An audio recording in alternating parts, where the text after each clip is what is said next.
دوستو یہ بات ہم اور آپ سبھی جانتے ہیں کہ ہمیں ایک نہ ایک دن اس دنیا کو ضرور الوداع کہنا ہے، یعنی دوستو ایک نہ ایک دن ہمیں موت ضرور آنی ہے۔ اب دوستو موت کے بعد انسان کے ساتھ کیا ہوتا ہے؟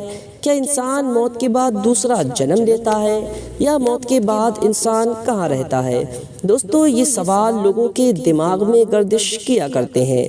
دوستو آج کے اس ویڈیو میں ہم آپ کو بتانے والے ہیں کہ مرنے کے بعد انسان کہاں رہتا ہے اور اسلام اس بارے میں کیا کہتا ہے۔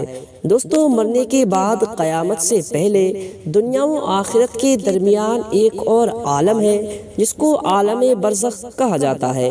دوستو تمام انسانوں اور جنوں کو مرنے کے بعد اسی عالم میں رہنا ہوتا ہے۔ اس عالم برزخ میں اپنے اپنے اعمال کے اعتبار سے کسی کو آرام ملتا ہے تو کسی کو تکلیف ملتی ہے۔ دوستو مرنے کے بعد بھی روح کا تعلق بدن کے ساتھ باقی رہتا ہے۔ اگرچہ روح بدن سے جدا ہو گئی ہے مگر بندے پر جو آلام یعنی صدمہ گزرے گا روح ضرور اسے محسوس کرے گی اور اس سے متاثر ہوگی۔ جس طرح دنیاوی زندگی میں بدن پر جو راحت اور تکلیف پڑتی ہے اس کی لذت اور تکلیف روح کو پہنچتی ہے، دوستو اسی طرح سے عالم برزخ میں بھی جو انعام یا عذاب اس کے بدن پر واقع ہوتا ہے اس کی لذت اور تکلیف روح کو پہنچا کرتی ہے۔ مرنے کے بعد مسلمانوں کی روحیں ان کے درجات کے اعتبار سے مختلف مقامات میں رہتی ہیں۔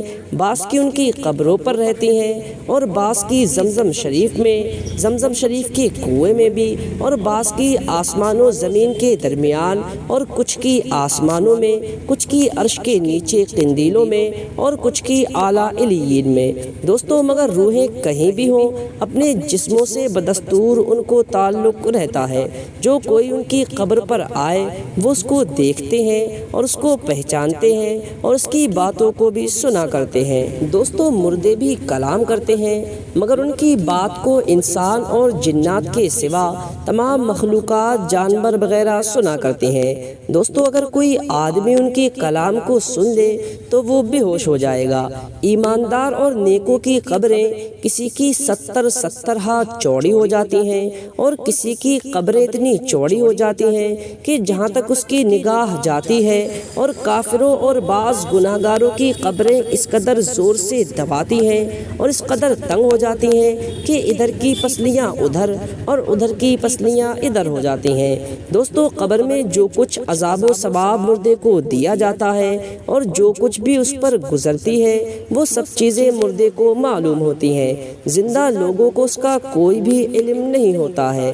دوستو جیسے سوتا ہوا آدمی خواب میں آرام و تکلیف اور قسم قسم کے مناظر سب کچھ دیکھتا ہے اور اس کی لذت بھی پاتا ہے اور تکلیف بھی اٹھاتا ہے، مگر اس کے پاس ہی میں جاگتا ہوا آدمی ان سب باتوں سے بالکل ہی بے خبر رہتا ہے۔ دوستو آج کی ویڈیو میں بس اتنا ہی، آگے انشاءاللہ پھر ملاقات ہوگی۔